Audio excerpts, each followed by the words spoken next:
For far too long, the effective management of the customer's experience has been considered a soft skill. But today, successful companies recognize that the customer experience is king, or from my perspective, is queen. Welcome to CX Unplugged. I'm Gabrielle Gonzalez, your host, and in this series, you will hear from me and other industry experts about how prioritizing the customer experience led to amazing outcomes.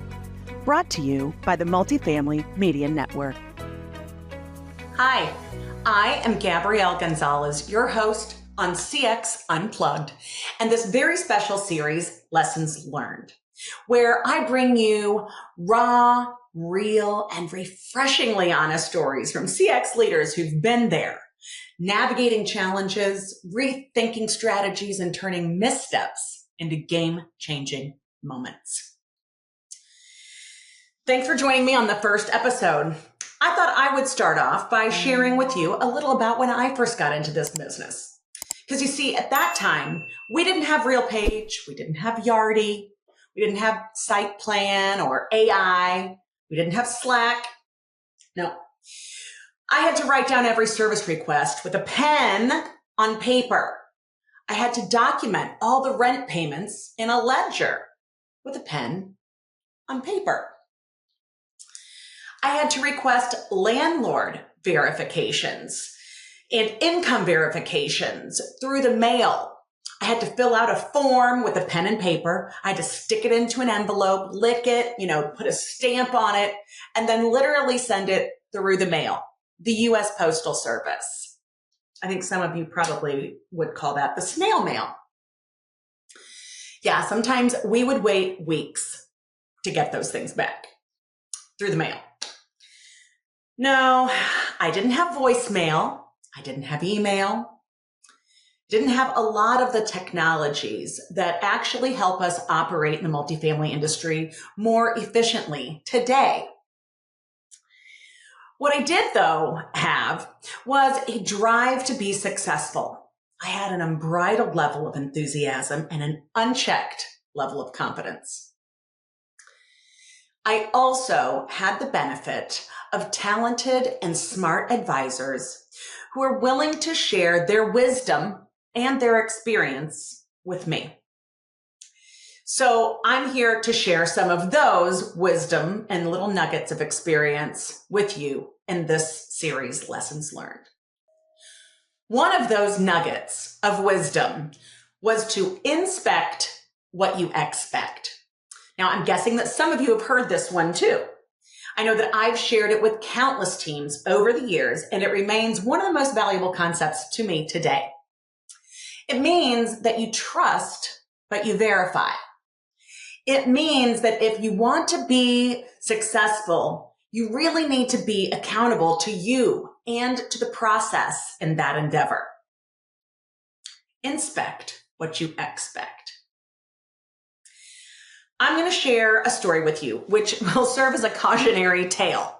It's about a time very early in my career.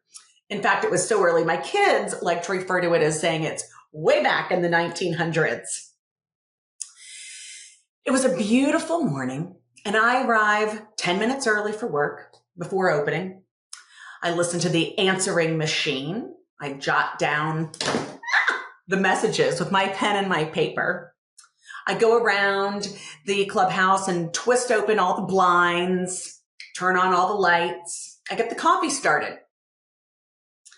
I go back and collect the rent checks and other notices from residents from the mail slot. And I see a prospect approaching the front door. Now, let me pause right here because you might think, oh, everything sounds all good at this point, right? I mean, I did arrive a whole 10 minutes early. Maybe I should back up and tell you a little bit about my first property to really make this make sense for you. So it was a 120 unit tax credit community in Lafayette, Indiana. It was called Bradford Place Apartments. It was barely 2 years old, which meant that it was much newer than all of our competitors who were 20 plus years old at the time. It was a standard garden style structure. It had stacked units. Each brick building had 2 interior entries with 8 units, 4 on each side, and they had a laundry room in each hallway. Back then, this was a pretty typical build. The fact, though, that it was so much newer than our comps was really our biggest unique selling proposition. So I always used words like crisp and clean to describe our community. I also took our responsibility, by the way, to enforce the lease policies very seriously. For example, number 5 in our rules and regulations stated that all garbage shall be disposed of in a clean, safe, sanitary manner in provided covered containers. I really liked explaining our hard stance on maintaining that crisp, clean environment to prospects, especially, who did that because that really helped us highlight that aspect of our community as we would, approach the tour unit. Being that we were so much newer than our competitors, it really helped us stand out. Now, being that I had been in the business for almost 6 whole months now, and I've been doing remarkably well, I also considered myself something of an expert. So the fact that I had not taken the time this morning to walk the campus, check my vacants for market readiness, or to inspect what I expect was really no big deal. I felt confident that my level of expertise would rise above that professional advice that I'd been given, and I'd show the unit anyway. Anybody been there? So on our way to the unit, I was giving my spiel about how we take our grounds maintenance very seriously and our residents enjoy a crisp and clean environment. Blah, blah, blah. You know the gig. So just then, I opened the entrance to the building to see that someone had taken a partially melted chocolate shake. They'd taken it and they flung it all over the hallway like this. They flung it all over. It was on the floors. It was on the doors. It was on the walls. It was dripping from the ceiling, and the smashed cup and spoon were right there on the floor in front of us. Ah! Needless to say, my credibility was shot, and I didn't get that sale. So, inspect what you expect. Couldn't have better advice to give you at this point. So write that down and keep that in mind, and don't let that happen to you.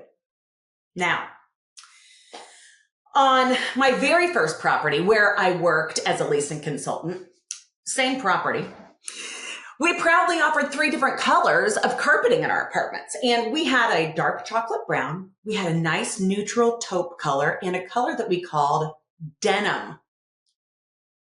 I'm sure you can imagine, what color that was, right?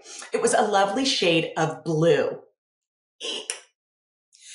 Well, that blue was my least favorite carpet color. I just couldn't understand how anyone would want that particular shade of blue running all the way through their apartment home.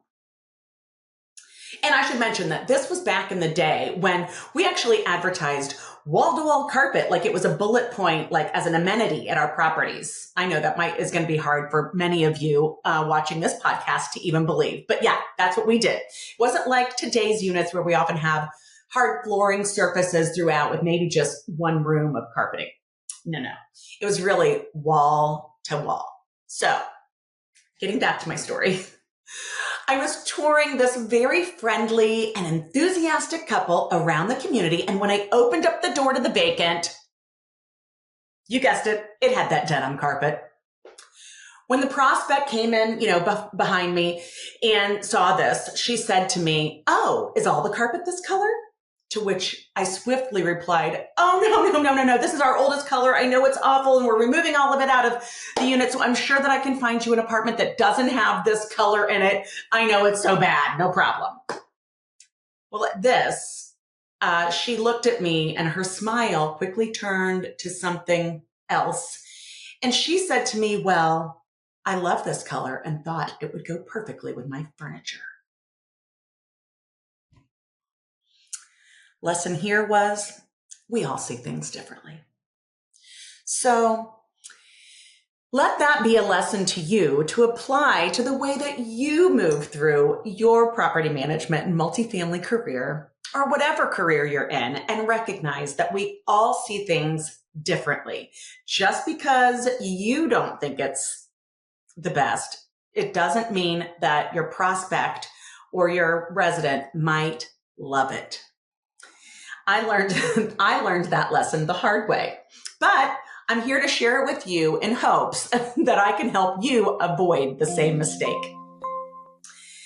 I appreciate you taking the time to join me on my podcast, CX Unplugged by the Multifamily Media Network, and this special series, Lessons Learned, where I'm going to be bringing on some talented and dynamic professionals who've been there, done that, and are still around, thriving to tell you about it.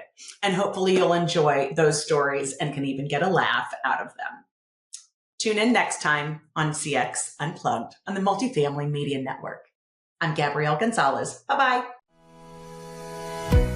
CX Unplugged, where we have redefined who your customer really is. Join me next time to hear more missteps and masterful manifestations in the world of multifamily customer experience.